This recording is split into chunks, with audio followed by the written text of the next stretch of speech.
So again, we got kind of a mid-tempo pulse here. But listen to the clean attack of each note.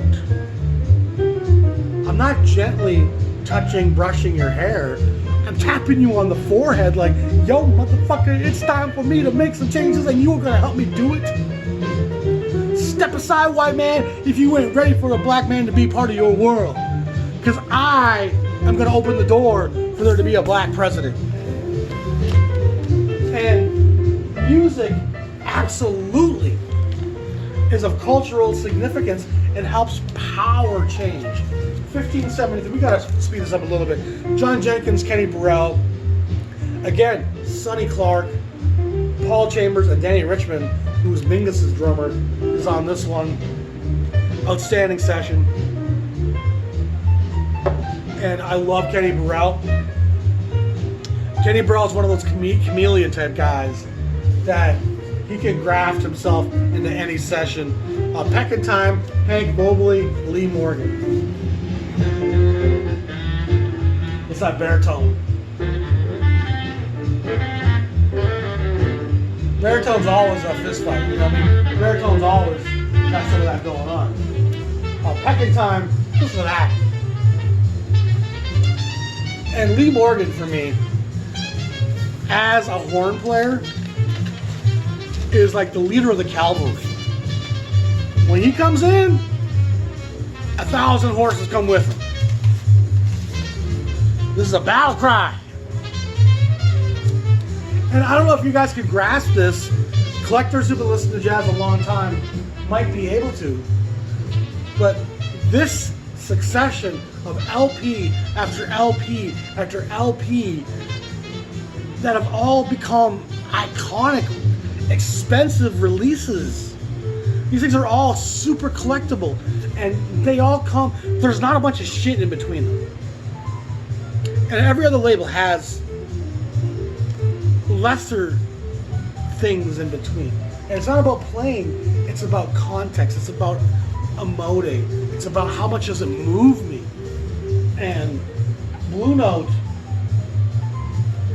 captures an entire year and a half worth of music that moves me. Lee Morgan, City Lights, 1575. And really right now, we're in a streak within a streak. Because Peck in Time, 1574, City Lights, 1575, 1576, a record I've talked about endlessly, Sonny Clark's Sonny's Crib, again with Bird, Coltrane, Fuller, Chambers, and Art Taylor. These records are at the fore of what hard bop is. Listen to this. Again, put this in the film context. What's the setting?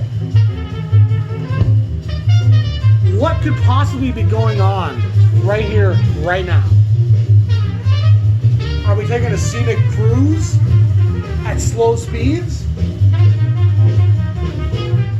Or are we a bullet train flying off the tracks? Peering around every corner at the ultimate velocity capable. These tracks ain't built for anything more than what I'm about to throw at it. But if that corner's built for 105, I'm gonna take it at 106. And Coltrane, Bird, Fuller, all of them feel firmly under the spell of the power of Sonny Clark. The momentum. And that is followed by Blue Train. So you got City Lights, Peck in Time, Sonny's Crib, Blue Train. And what's that followed by? The Cooker. These 5 records come out in a row. And I don't think people who have small collections grasp that. It's hard to see the numbers and the lineage unless you have large chunks of these record labels' history. And I remember when I had the Blue Note discography, which I had first. I've had these for all 15 years, all the Blue Note stuff. And I remember when I first heard it, thinking that, wow, each label must have the same incredible discography, release after release, and that's not the case. Fuller, that's some serious trombone playing right there. Again, the Cooker comes next, and again, the same virility, tension, velocity, it's present in all these records. You know, Sonny Clark comes back in 1579 with Paul Chambers and Philly Joe. So it's just a trio.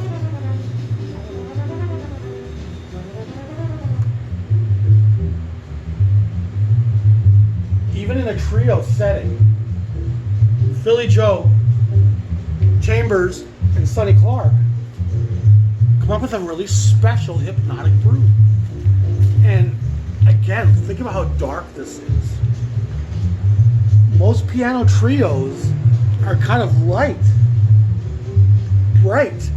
Take a Wynton Kelly record or a Red Garland trio session, and I love both of them, but they're not dark, they're not brooding, they're not cloudy and ominous. You put Sonny Clark in a trio setting, and it's heavy weather. Heavy weather. Storms are brewing. 1580, Johnny Griffin, The Congregation. Again, Griffin is the Chicago-born fiery player. He could play at lightning speeds. He's one of the great tenor players ever, and is very underappreciated. He's got a dexterity, rhythmic pulse, a sense of the blues, a potency that few tenors have that combination of. You know, he never needs to go too far out to say what he has to say, and he plays with a lot of years with Lockjaw, and Lockjaw is kind of a softer, more blues-based storyteller, and Griffin had this dexterity that could fly at incredible speeds. And who are they playing with on this record? Let's take a look. Johnny Griffin, Sonny Clark, Paul Chambers, and a drummer by the name of Kenny Dennis. Let's listen to Sonny Clark for a second. Again, there's a punctuation to each note he hits that speaks of a tension within his body frame that he's expressing.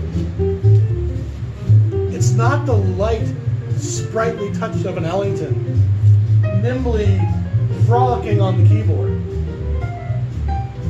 Nor is it the heavy plodding of a monk dropping dissonance and abstract cubism.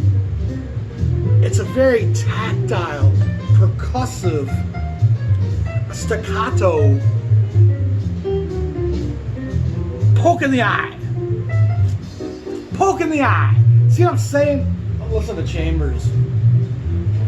He's breaking it down with the bow, and it just gets a heavy storm cloud. It's voluminous. It's towering over you, and it's bringing a darkness to the entire sky. And off in the horizon, you can see places where the sun's still shining, but it ain't shining here. It ain't shining here. And I guess you'll just all have to take my word for this.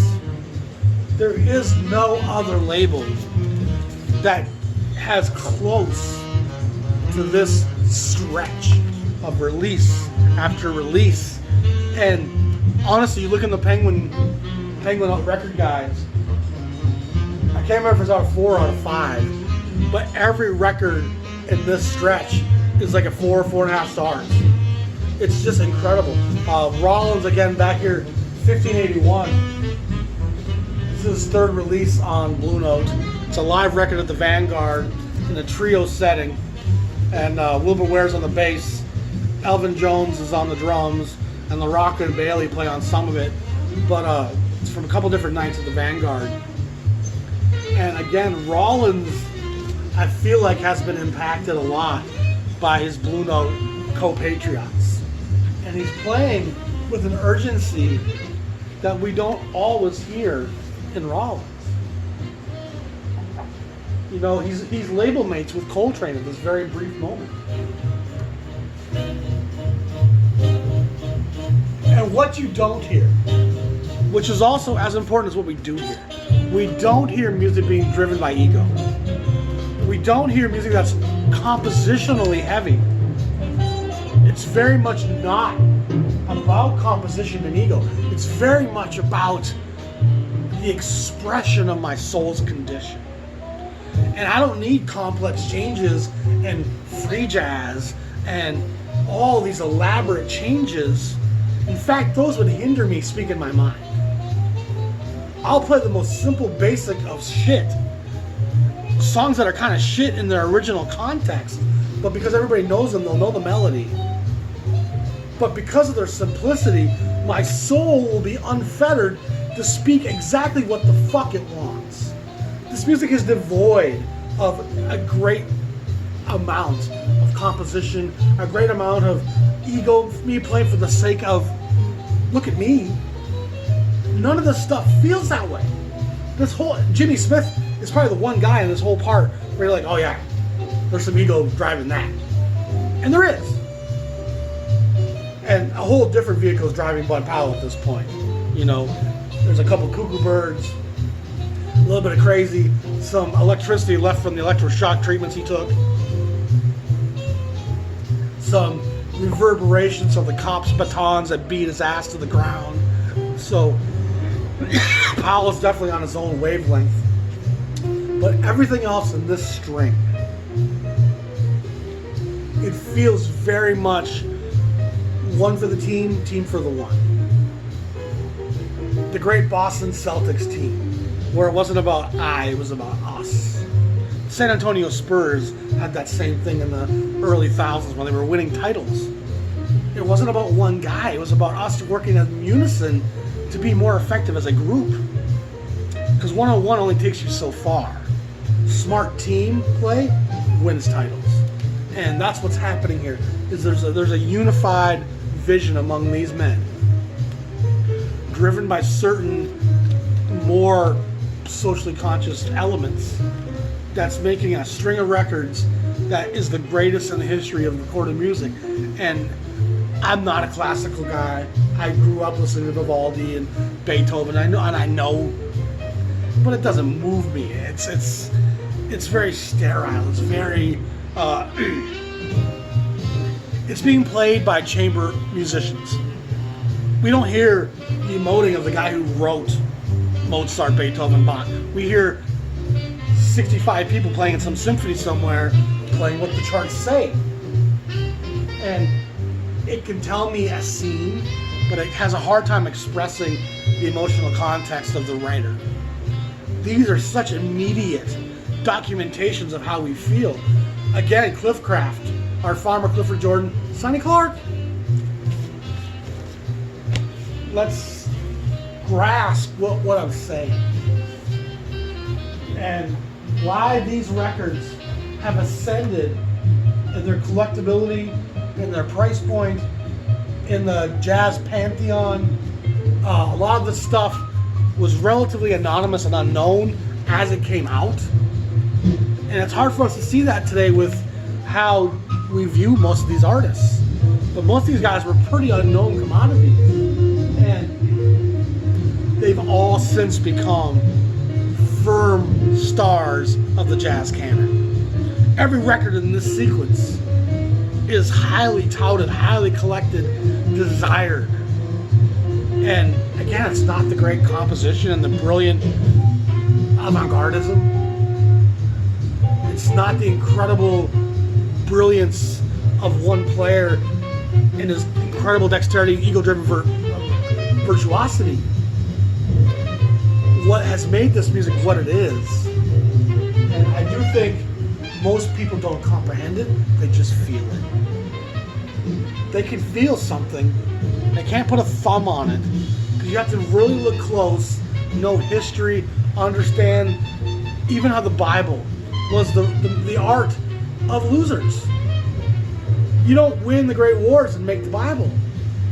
you lose. You spend years, generations in captivity, in oppression, in chains, and it allows you to have the scope of vision to say, the Lord is my shepherd, I shall not want.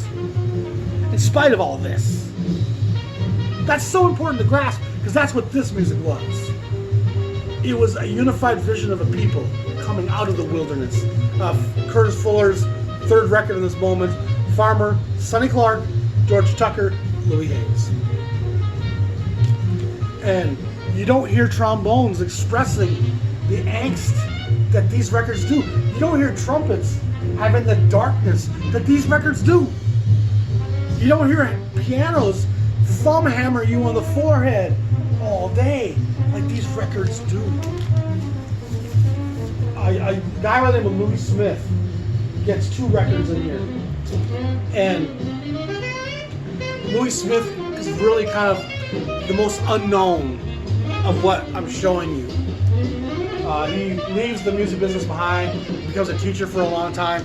I guess he does make a few records as a comeback in the 80s. But he's certainly the most unknown of this stretch of records. And he does make 2 in this stretch. But he's playing it with Cannonball Adderley under the name Buckshot LaFunk. Duke Jordan's on the piano, who to me has some of what Sonny Clark has. Tommy Flanagan's on some of this as well. Doug Watkins and Art Taylor. And Watkins and Art Taylor are the bass and drums that work with Mobley and Silver a lot. And so you find young Louis Smith, and again, he's got a real blues storytelling dynamic to him. And I think in some way, his more genteel persona, look at him, he's a smiling, easygoing. Most of these Blue Note cats aren't smiling. And most of these Blue Note cats have become legends. Louis Smith is smiling. He's a little bit more of an easygoing cat. And I think it almost kind of makes him not fit the mold. And he's remained rather anonymous, despite of being a fantastic player. 1585 and 86 are 2 live Jimmy Smith records. Again, we won't dive into these too much. Again, they're trio records with Eddie McFadden, Donald Bailey. And Jimmy Smith has a ton of records on Blue Note. Even after release for Verve, they're putting out 1 or 2 records a year from the vaults because he was the one who sold fairly well. And it allows Alfred and Frank Wolf the chance to document all this other angry young black music. So Smith is important for that aspect alone. And it's not like Smith is an unknown, but he definitely doesn't have the resistance, Public Enemy shit going on that all these other records do. And it's funny, Jimmy Smith records don't sell for much. Partly because they sold well. But Smith is every bit the virtuoso of any of these guys. In fact, Jimmy Smith is one of the greatest virtuosos of all time. What kind of drives home to me the fact that virtuosity in and of itself ain't enough. The potency of my soul speak, my shepherd speak, what my soul has to tell you, that has a tangible impact on the listener. And the ones who speak with a genuine, earnest angst. Kurt Cobain has some of that. Angst. And think about how cushy his little depressed white life was compared to the existence of these black men. Benny Green, 1587. He's also slightly on the outside of this. He's a bit more of a soul swing era guy. He plays much more melodically centered, less aggressive. And if you look at the group here, it's with Charlie Rouse, George Tucker, Joe Knight. Joe Knight on piano. Who's Joe Knight? I don't even know who that is. Louis Hayes is on the drums. So it's still got some of the fire with Rouse and Hayes. And Green's a great player. And I love him because he's more of a relaxed storyteller, blues speak. But that's what separates hard bop from modern post bop. This is post bop. It's not angry. It's not filled with veracity. It's more melodic, more storytelling, more within the blues. And this other stuff that Blue Note's doing is what hard bop looks like. And let's again take it to that film context. This is more having a Gabagino on the side of the Po River, cruising on the Danube, than most of the other stuff I've been playing. Most of the other stuff I've been playing is risky, dangerous, edgy. This is more relaxed. And it's not hard bop. Hard bop's not relaxed. Hard bop's virile. Hard bop is an emotional erection. Fully engorged. And I'm going to express with my pencil. This is more, we'll work on that later. Cool strutting.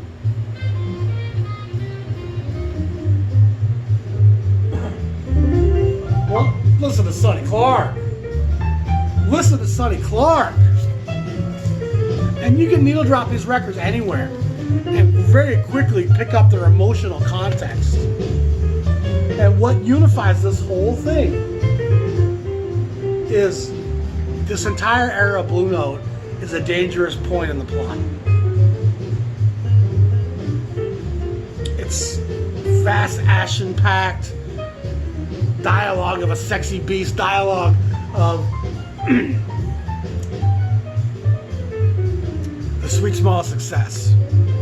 It's got that scathing dialogue. And again, what really separates this Blue Note library from any other library. Riverside's probably the second closest to this, and Prestige rarely approaches this, is the sense of 4 or 5 guys pulling together in the same direction. And you don't get that for most records. Most records is 5 egos talking in different directions, you know, or one guy kind of dominating, the other guy's kind of just backing them up. These Blue Note records feel very much a team effort. Very much a team effort. And we're all coming from a very similar place. So this is, again, Cool Struttin', Sonny Clark, 1588, with Art Farmer. And Art Farmer never sounds more engaged in the struggle than when he's playing with Sonny Clark. And it's funny how Farmer mellows Mobley, but Sonny Clark sharpens Farmer. Who's the alpha? Who's the guy gonna charge a session? And I swear Sonny Clark was just the eye of the hurricane in so many ways here. Jackie McLean has just done a number of records at Prestige, Lights Out, 4, 5, 6, Jackie McLean and Pals. He already did his stuff at Ad Lib and on Jubilee. Now he's signed to Blue Note here. And his first records are about to start to come out. But Jackie McLean fits right in. He's a militant young man. He's got Parker oozing out of him, but he's ready to move away from just the ego-driven velocity of bebop and into the team-driven power of hard bop. Paul Chambers, Philly Joe Jones round this out. And again, Sonny Clark, the fulcrum point. We're almost done here. Horace Silver, 1589.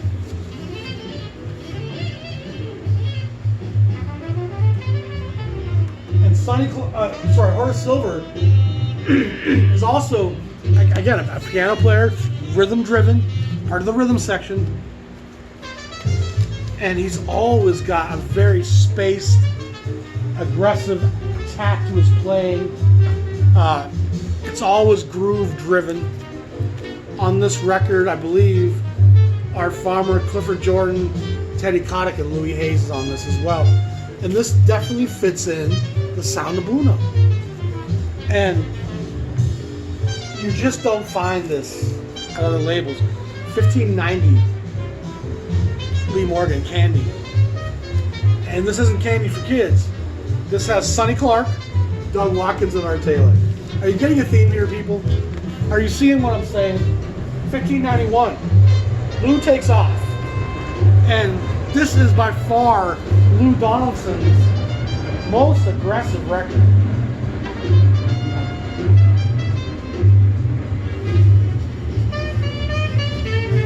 One might ask oneself, why is Donaldson so on fire on this record, 1591? And let's take a look. With Donald Byrd, Curtis Fuller, Sonny Clark, George Joyner, and Art Taylor. It's crystal clear to me. And I don't know if it's crystal clear to y'all, but it's crystal clear to me. The power of Blue Note in these small windows. And there's really nothing else like it. And this continues into the 4000 series, but it starts to have other aspects. And the potency and velocity, the tempo, it kind of starts to subside some as we move into the 4000 series. And to be honest, composition starts becoming more prevalent. And then eventually Sidewinder, the Boogaloo, all that happens. And that, of course, changes the direction again. 1592 is another Sonny Clark record that actually got shelved. And he had a drug habit, and it's from a couple different sessions. But it was given a number, 1592, and the Japanese eventually put it out. And it's got Farmer McLean, Paul Chambers, Philly Joe Jones, Kenny Burrell's on some of the stuff on side 2 with Clifford Jordan.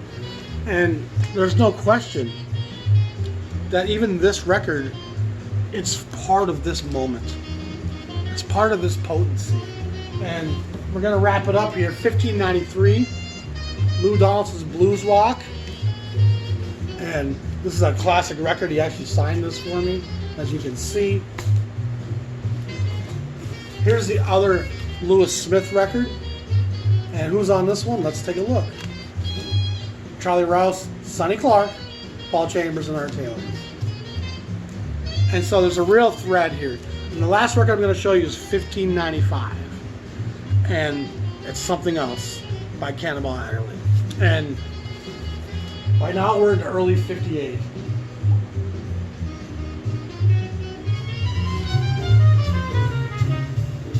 That's Miles Davis. That's Miles Davis. And he's honed his sound to sound like an aggressive member of the Tribe. And remember, Miles is incredibly ego-driven. And Miles is incredibly insecure. But he has the humility and the grasp of what's happening here that he finds a simpatico. And he's playing with a veracity here that you don't often hear him play with. And it's like he's being impacted by Art Blakey and Sam Jones, and Hanny Jones is a bit of an older cat, but even Cannonball. Lee Morgan would be proud of that. This wraps up this episode, 1595. So we started, 1568 with Rollins, and we went through 30 records. And there's just no other time in the history of music that I can see, hear, or feel where such a consistent body of work with such an important message is being released album after album after album. It's quite the run.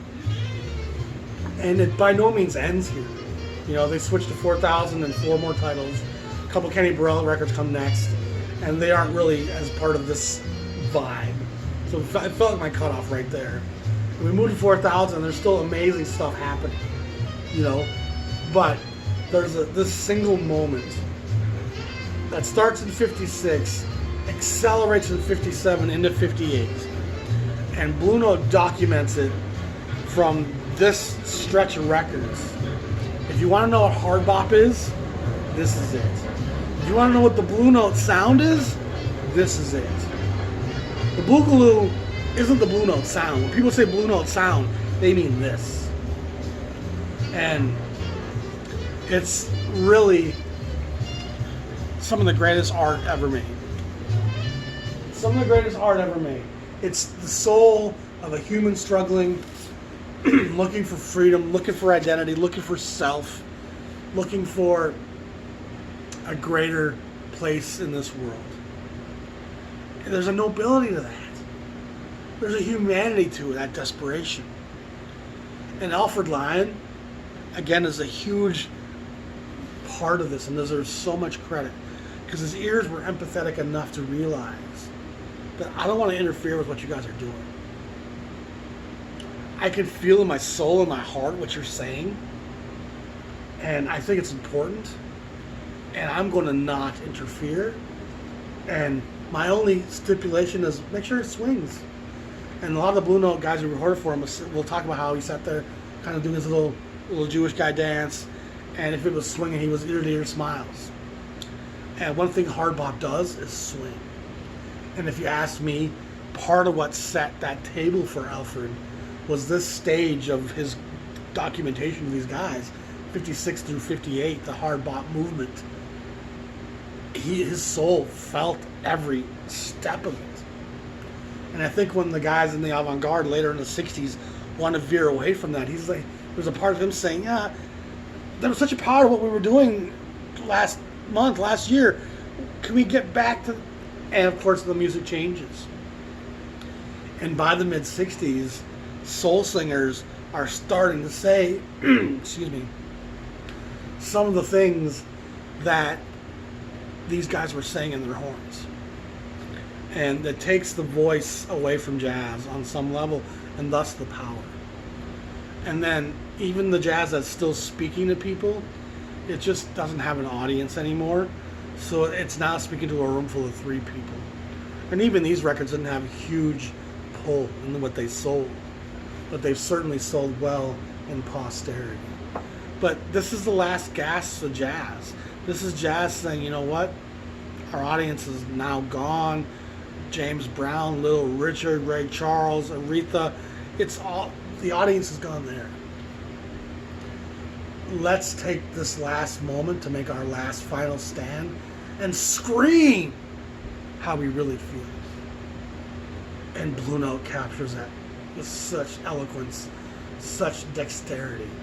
And it's so tangible, yet it's elusive without knowledge and empathy, without understanding the time frame, even understanding that this is all from 57. That timeline, that chronology is vastly important in understanding its significance and its meaning. If we don't have the understanding of the times and the history that the music was made in, it's hard for us to grasp what it was saying. But if you have a grasp of social standings, economic structures, and the political and you apply that to the music, it's absolutely mind-numbing. Y'all be safe. Talk to you soon. Peace.